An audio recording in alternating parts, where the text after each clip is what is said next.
Mark, thank you for joining me again for number 2 or number 3, depending how you count, because we published it as part 1 and 2 last time, but we recorded separately. But it doesn't matter. I'm just glad I get to talk to you about all this cool stuff. Glad to be here again. So I really need you because so much is going on lately. I think we're at the part of the cycle where it's weeks when decades happen, and I'm trying to make sense of it all. As a long-time supporter of nuclear power, for years it seemed to be like shouting into the void, spitting into a volcano, whatever your metaphor. But now things are changing very, very quickly. So I want to touch on a few of these big inflection points, the potentially world-changing stuff, right? The rise of AI, what it means on the energy front. Big tech all of a sudden loves nuclear power, is embracing it. There's a big change of sentiment and policy going on around the world. You can feel it online. You see a bunch of regulators and politicians changing their minds. Even Sierra Club is starting to signal stuff.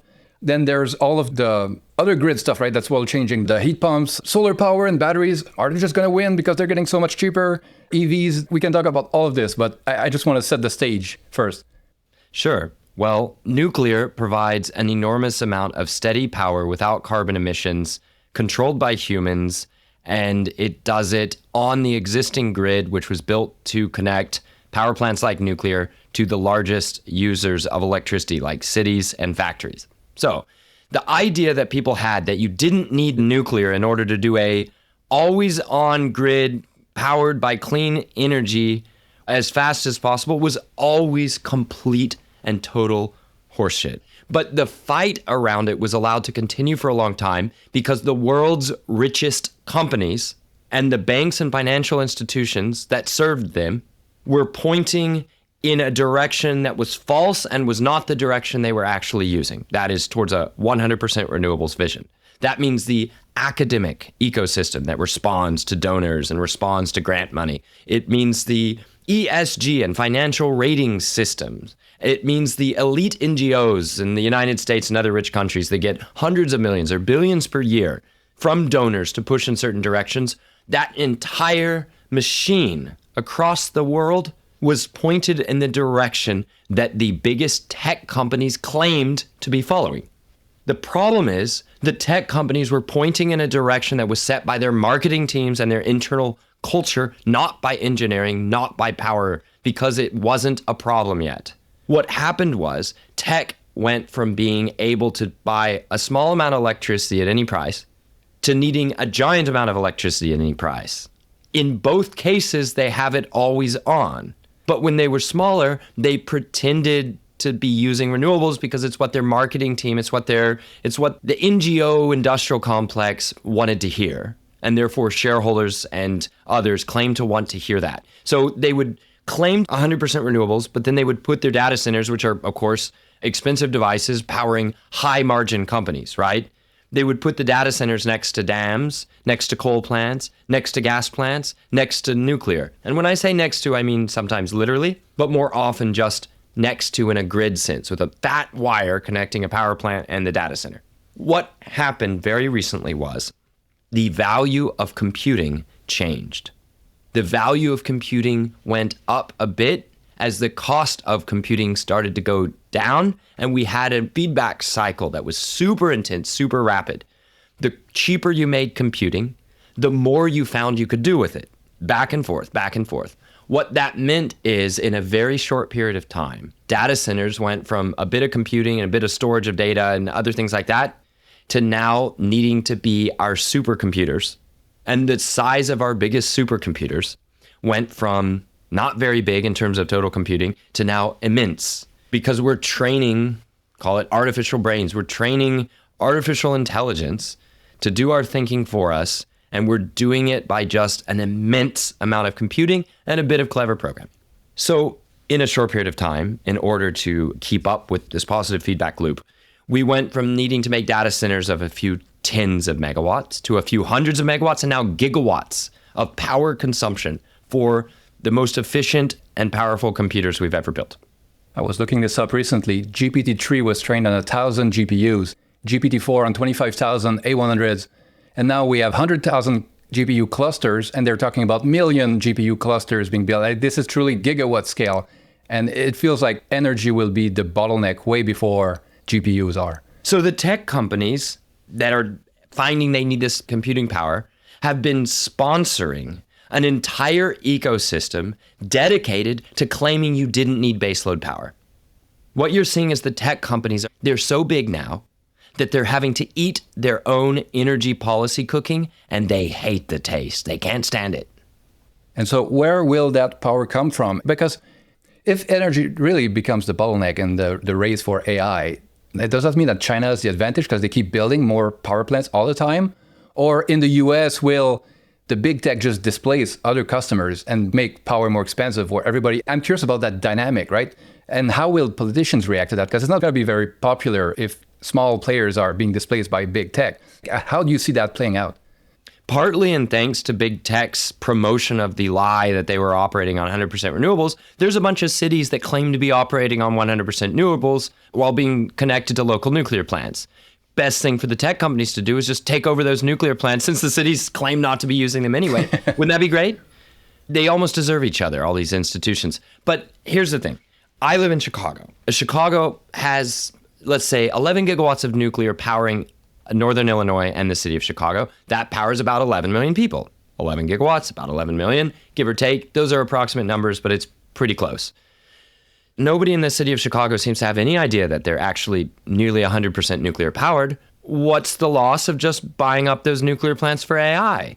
In fact, we have something extraordinary just to the southeast of the city of Chicago.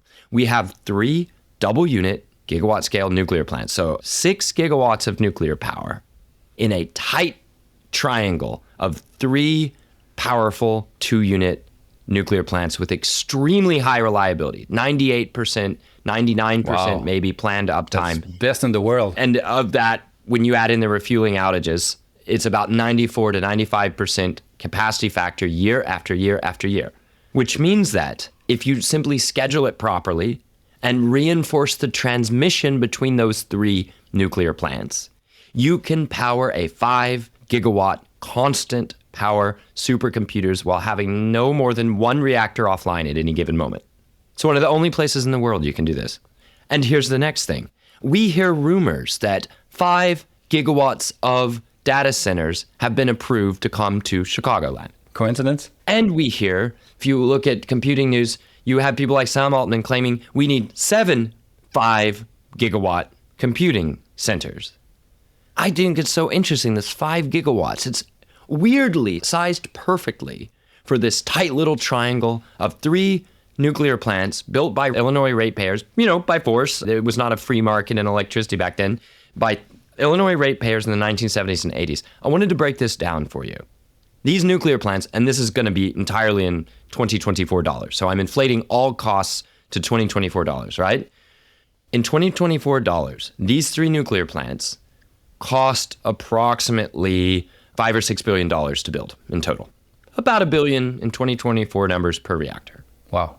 These plants were given a cash value and effectively sold off to private power companies in 2000 in the process of deregulation.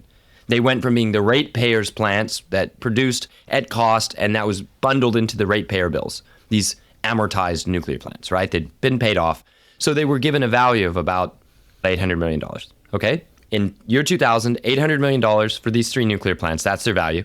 They were built in 1970s and 80s and troubleshooted over a number of years at a cost of about $5 or $6 billion. And the current value today, the book value of these plants, if we work backwards approximately from the share price of Constellation, who owns them, we're looking at maybe $30 to $40 billion. And that's not at the price that someone like Microsoft is paying for power. No, that's kind of set by the cost that Microsoft would probably pay for. Oh, okay. Wow. And think about this. They're already built. They've been running for 40 to 50 years. And they're going to be good through 80 and maybe 100 years. So these plants that were built for 2024 dollars, about 6 or 7 billion, depending on how you look at the costs, have been producing energy this whole time, which is a value to society. And these devices at the end of this process of making power for 40 to 50 years are now worth more than ever before. They're worth tens of billions. Now, here's the thing. They power Chicago. They power my home. They power my baby's bedroom, okay? And his hospital where he was born 3 months ago. But he's not a ratepayer anymore, not for the power plants. He's a ratepayer for transmission. We're ratepayers for, delivery charges and whatever renewable energy subsidy schemes the state dreams up. We're ratepayers for that. We pay for the energy, and it's, a private company that can sell at a fair market price. Well, the fair market price for nuclear electricity has just been rewritten. If there was one big theme for this podcast with you, it was that the value of nuclear electricity has been rewritten by the 3 Mile Island deal with Microsoft. And it has separated away from the electricity value from any other source. Let's dive deeper into that, because I've seen all the headlines. There's Oracle talking about SMRs. Google just announced something. AWS, Microsoft is a huge deal. 3 Mile Island, what's going on here? And is this just the tip of the iceberg, the beginning, or have they all jumped on everything they could find and the next step will be new build, or what's going on with this? Help me understand. What's going on is that since the start of data centers, they've been running 24 hours a day. Now they're bigger, so you can't fake it anymore and say they can run on a wind farm in a different state, on a different grid even. That doesn't work, because you can say that all you want, and people could say, wow, what a terribly ethical, moral company that runs on a wind farm in a different state. That's just amazing. But it doth deliver no kilowatt hours. It may deliver kilowatt hours. It does not deliver reliable kilowatts of power, constant power. So now if you build a solar farm, you can definitely find people that want your kilowatt hours, but they're going to demand kilowatts. They want an average output from your solar plant, and you can't deliver it at anywhere in the same universe of the cost that you claimed solar was costing. So that's what happened. Nuclear plants have always been the 24-hour power source. Clean or not, they've been the best, okay? It's just that the data centers are now being planned to be so big. The value of the computing chips, the capital cost of setting up these data centers is so tremendous that they're not interested in blowing their lead in AI and wasting all their money building these chips that should be running 8,760 hours a year. They're not interested in letting them sit idle because of the energy programs they've been promoting for 10 years, saying 100% renewable. Well, the 100% renewable, that doesn't go around the clock, but the demand goes around the clock. So what that means is you need constant power, dirty or clean, and you look better to your shareholders, and you look better to your own company staff, and you look probably better to politicians if it's not suddenly revealing the immense amount of carbon you've been putting out this whole time.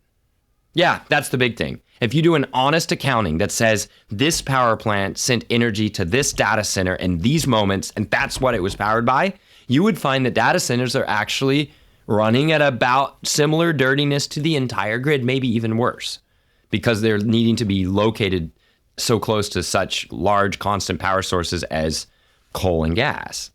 So they've been claiming no carbon emissions. They've been actually running off of carbon electricity. And now that they say they need a truckload more of constant power, nobody has those power plants built. And the next marginal unit of demand, their own, is the size of cities. So they either displace the power that's been powering the cities, or they build more. And it's a hell of a lot easier just to buy up the nuclear plants that already exist if you think you can survive the political fallout. The higher electricity prices are coming. They are coming. The question is who's going to pay and how that happens. Now, interestingly, if you live in a part of the United States where we still have a vertically integrated utility structure, you are protected from having to pay the cost of the new entrant industries. They can't just show up and buy up the city of Atlanta's power supply. They're not allowed to. They have to negotiate with the monopoly utility, who then will take that demand to the regulator and say, hey, regulator, we have all this demand. Because it's such a boon for the economy, we think it's justified that you should put some of the cost of building these power plants on the ratepayers while we build the factories and industries that help their, the new economy and help the job. And they might say, no, you got to make those new customers pay a bunch for it. You already asked us for money for a nuclear plant that you took a long time to build. We're going to make you get more from those customers instead of just sharing the cost over all your rate-based customers. So this is a sort of cartoon version of the arguments, but effectively in the North, where we deregulated, it is legal for the nuclear plants to just decide to sell all their power to a data center. Now, there's a lot of lawsuits happening. And I know I'm getting further and further away from answering specific parts of your questions, but I had to get some of this off my chest.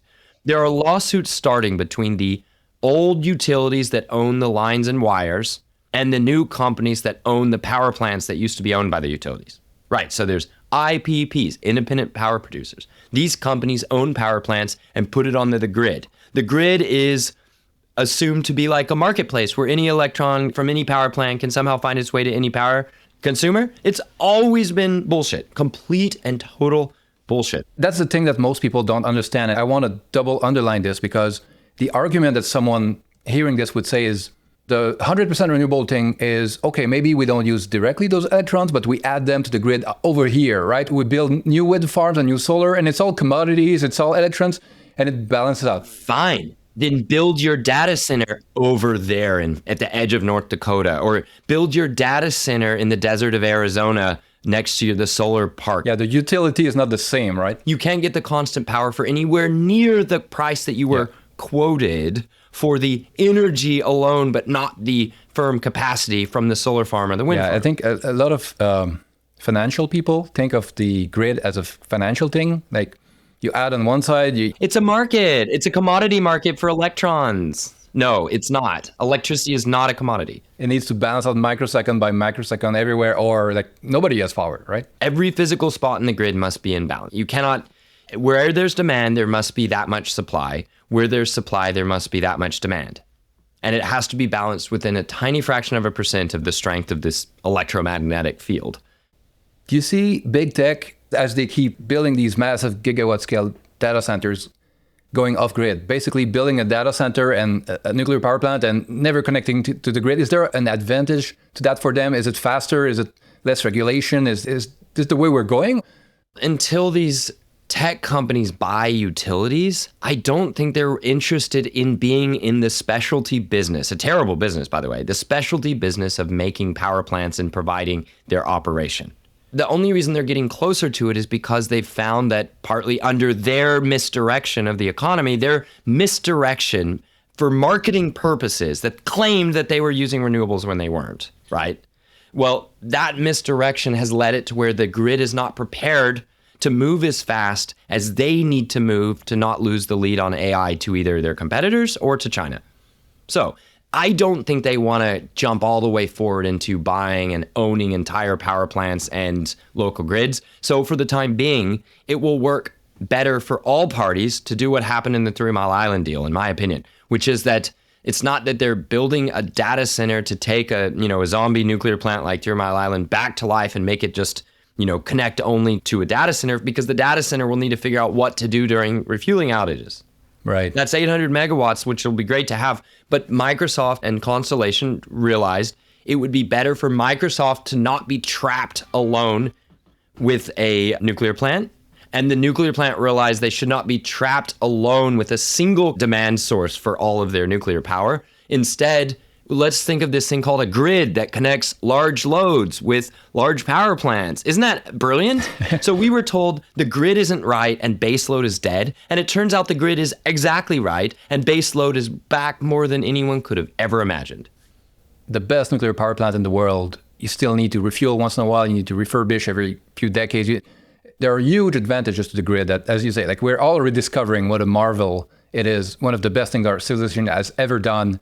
And I think we've taken it for granted for a long time, especially as demand was kind of flat for a long time. And now that's changing very rapidly. Manufacturing, heat pumps, electric cars, everything is being put on the grid at the same time. And AI is the thing that didn't see coming. AI is the thing that converted the world's richest companies from part of the problem to part of the solution in terms of policy and politics of energy, in my opinion. Speaking of that, that's the other big thing that's been going on that for years it didn't seem possible. And now it seems like every other day there's a new announcement, a new headline about, oh, this country is reconsidering their ban on nuclear power. This government is running on this platform, right? All of that seems to be changing very quickly. Do you think this is also all because of AI? Is it just a moment for nuclear right now? Is it the good work that people have been putting in for years and a new generation that doesn't have the same baggage with nuclear power?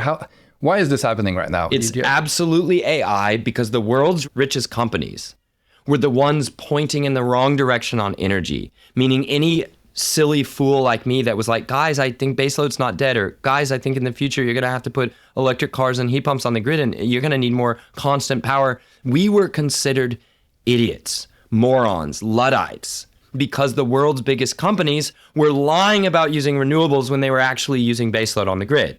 Now that they don't have enough power to keep up on AI without telling the truth on energy, they're starting to tell the truth on energy. So I think that all of society will benefit from the panic in the biggest tech companies that is forcing an internal, let's call it a reorganization, a purge, depending on how you want to call it. There are two wolves inside these tech companies. There's the marketing, legal, NGO, non-technical, smooth talkers, social butterflies, right? They're the ones who enforced a no nuclear world. And they were doing it in response to, say, board members and to the stock market or whatever you want to call it, whatever the big psychocultural thing was that kept nuclear out.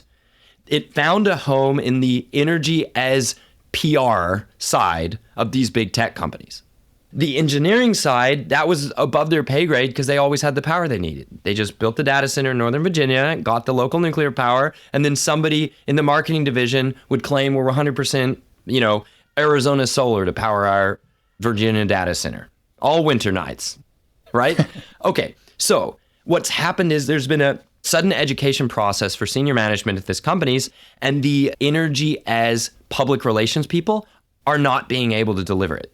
Now, it's not like the energy as energy people are necessarily able to deliver it other than just figuring out a way to get gray power from it's uncategorized, uncertificated power on the grid from whoever can provide it, which ends up being a coal plant left on 10 more years, or a gas plant stood up in 3 years to meet new demand. Like, this is the gray power, as the beautiful new wind farm out in rural Iowa, or the incredible new solar park in the Sonora Desert, or whatever. It's doing its thing over there.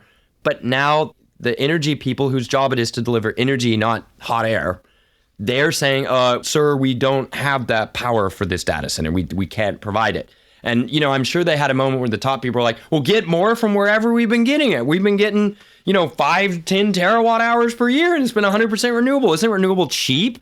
Just get more of that. And they're like, well, sir, but we're getting the energy, but they won't sell us the capacity. What's energy? What's capacity? And bing, light bulb comes on. And suddenly the people at the top of these Wall Street darlings suddenly realize that the grid is real, that energy is physical, and it matters to get the truth and not the bullshit. I'm a little angry about this, but no better moment like the present to educate leaders of our economy how energy works. Speaking of angry, do you think there's hope now for Germany's plans? Yes. Yeah, well, see, the Germans elected a degrowther cult that said, we can keep growing even with nuclear. Then the growth stopped and they're like, well, that's okay too. Because it was in their nature. That's what they, as the industries were dying, that was in the nature of the people that the German people put in charge. Or, 18, 20% of voters who voted for the Green Party that gave them the energy ministership that Green parties inevitably take control of whenever they get added to a government. Because remember, these Green parties were not there originally for the environment. They were there to kill nuclear. So you have these Green parties that came in a pan-European wave in 2020 when energy was easy. Heck, we have a surplus of energy in 2020. We've got COVID and everybody shuts things down. So we've got so much energy that life is easy. All you have to do is vote for the we've got too much energy and should shut it down party. So then Putin springs his little trap, turns off the gas, triggers a war, and then somebody locks it in place by blowing up Nord Stream. So you have that situation, and who's in charge? The energy is evil and we shouldn't have it party is in charge of figuring out how much to pay to get all the energy back. And didn't they invest something over 500 or 600 billion euros into wind power and solar power? And I always wondered, how many nuclear power plants could you buy for that amount? An enormous amount. Renewables are not particularly good fit for the European continent, just as a general statement. The European continent has a big north-south climate gradient, which would make you think, oh, no, that's good. You put the solar panels down south and you put the wind up north. But all of Europe is extremely far north. And it's 1 billion people of moderate to high wealth, very far north. That means on average, you have very lumpy, violent changes in what your energy is coming from through the season. Now, that's an incredibly fun opportunity for a 2-bit grad student doing his PhD on some spaghetti code on Excel, showing how, on average, if you take these weather models, you can see how you sort of have this right amount of energy over the year. That's not saying you have enough physical capacity to balance an electromagnetic field that we call electricity from end to end on this massive continent, subjected to the political and cultural constraints and, of course, physical constraints. Right. So what's happening is Germany is meeting its power demands by not having the power demands and by importing a lot of energy from other economies and by just having degrowth, whereas the rest of Europe seems to still be growing. You asked me, do I have hope for the German plants? Yes. One of them has had not a single thing done to it physically to damage it. So that one, I'm feeling good. And I visited that one too last year. It's in phenomenal shape, and by all accounts, it remains in phenomenal shape. And so that's a plant that is newer than 3 Mile Island. It is almost double the capacity of 3 Mile Island. It is undamaged, unlike 3 Mile Island. I mean, 3 Mile Island needs an estimated $1.6 billion to return it to operation. But this nuclear plant in northern Germany needs almost nothing but a fresh batch of fuel, or, you need to start ordering the fuel for future reloads, and it needs to hire a few new people and train a few operators. That's it. It's going to cost a few tens of millions of euros, maybe barely even 100 or 150. What about the other plants? Do you think they're beyond recovery? Yeah, well, we have a new metric, right? It's the 3 Mile Island scale. 3 Mile Island is going to be an estimated 3.5 years and 1.5 billion euros to put into operation, okay? And if we have a 1.5 billion euros and 3.5 or 4 years as our line for something worth doing if you're Microsoft in America, well, there's 4 or 5 nuclear plants in Germany that meet those standards. Yeah, I think before they turned them off, they had something like 25% of their power grid coming from these plants, and they were some of the best running in the world, the highest capacity factors and all of that. It depends on what plants you measure. Before they started the phase out, it was about that percentage. By the time they did that last brutal, mortal turnoff of 6 nuclear plants in 18 months, which was really nuked the German economy along with the high gas prices, those 6 final plants were among the finest on planet Earth, among the largest on planet Earth in terms of single reactors, and it represented about 12% of Germany's electricity generation at the time. Now it would be a lot higher percentage because they've lost so much of their electricity generation. Yeah. Their economy demands less, and the amount of electricity that Germany produces for itself is far less. So German electricity consumption has fallen less than German electricity production. It's just that Germany turned from a large exporter of power to a large importer of power. They turned back on some coal plants, and like a lot of it could have been avoided. A little bit, but not many. Their emissions are crashing. They turned off nuclear and dropped their emissions, which, as long as you're part of the degrowther cult, sounds great. It's even a good thing if you did that at the cost of the future of Germany. Speaking of anger, let's move countries before more angers come out. But I'm curious about Taiwan. Is there hope for Taiwan too? It seems like TSMC needs so much power. Ukraine has shown that if anything happens, it's great to have some homegrown power that someone else can turn off or blockade you for. Do you think Taiwan could change policy there? Yes. By all accounts, they haven't damaged any of the units they've turned off. They're just off and sitting there. Any signals from the government or anything like that yet? In private conversation, according to trusted people, everyone knows that the nuclear plants are needed and nobody's willing to lead or act. Great. Yeah. So I think there needs to be a little bit of leadership from America. I don't know how interested I am in the situation where Taiwan crashes its own grid and gets invaded. That one troubles me. It is without a doubt a lot the U.S.'s fault. I would argue at this point, knowing what I know about Taiwan's nuclear phase out, the U.S. has always treated Taiwan, in my opinion, like not a country when it comes to nuclear. I mean, so Taiwan was, according to international law, sort of illegally building a nuclear program, but are they a country or are they not? Countries, have certain obligations. So they were building a nuclear program at the height of their nuclear energy usage. Not with the same facilities, but back in 1987, Taiwan was about 55% nuclear power. The KMT dictatorship was still in power. Democracy didn't really exist. And they were misusing, depending on how long a historical view you take, they were misusing a test reactor to breed material to use for a bomb program. One of their high-ranking generals ratted them out to the US, and then we put enough pressure on or just straight up sabotaged. Their bomb program was destroyed. After that, there was a democratic movement. There were people who went on hunger strikes to protest both government and nuclear at the same time. There were people who came up as a generation fighting for the same freedom we have in America and identifying the dictatorship and its prized nuclear energy program with tyranny. Nuclear was tyranny to the democratic people who saw the government's nuclear program, and the government's suppression of voting as all the same thing. It seems to have happened so often everywhere, right? Kind of like Greenpeace and anti-weapons movement that becomes about also peaceful energy. We haven't gotten to Spain yet. Spain is the other country with 20% nuclear power, where all the nuclear is supposed to be gone by law by like 2032, 2033. And you look at that situation and it's, well, the socialists and the green parties are against, General Franco's nuclear program from the 70s. So to be socialist, to turn off the country's golden goose, it's incomprehensible, except to realize that none of these people have any concept of how energy works or where it comes from. And anybody like me who would say, hey, don't turn off your nuclear, that's bad. All they had to do was point to Apple, Facebook, Amazon, Microsoft and say, well, they're 100% renewables. Aren't we building the most renewables here in Spain? So that's why I think that this AI thing is so immense. These companies may not even be able to get the energy they need, while calling for nuclear ends up saving entire countries from destruction.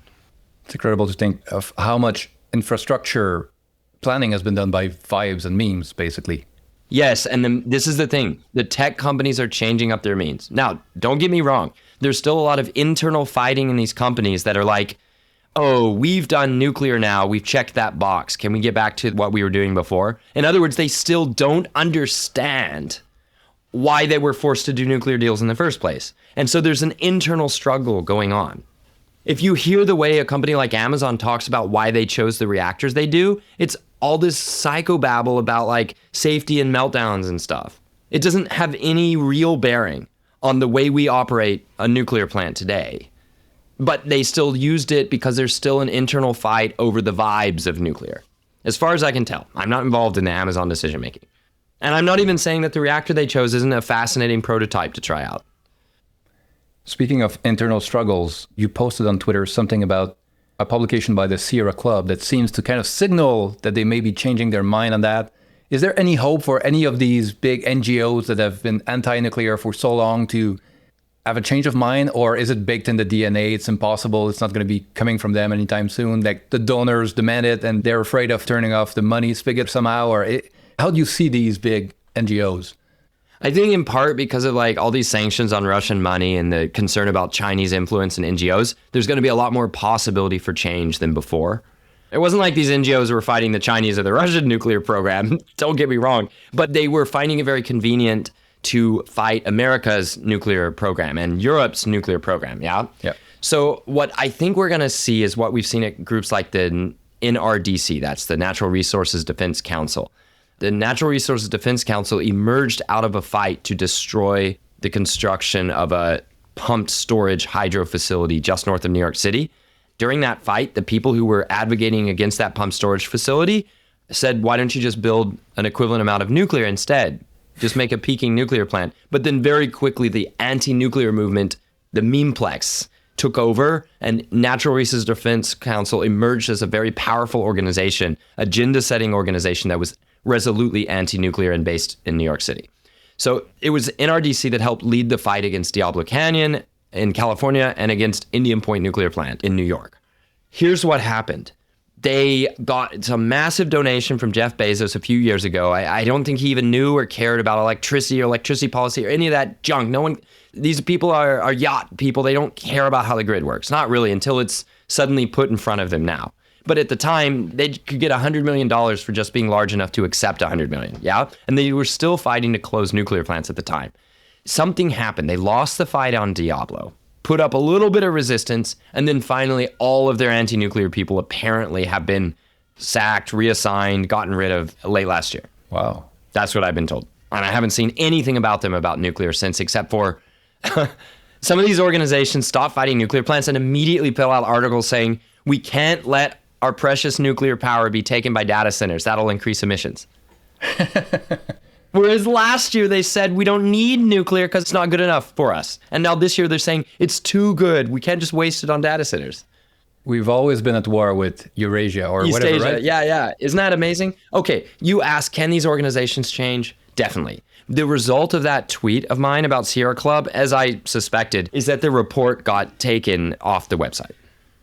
Okay, so there's still a struggle inside, but at least they seem to be responding to incentives. And I'm sure they're also seeing the kind of vibe change when Diablo Canyon was saved. What was so backbreaking about Diablo is that there was the same politician that helped them organize the destruction of Diablo that changed his mind and organized his saving.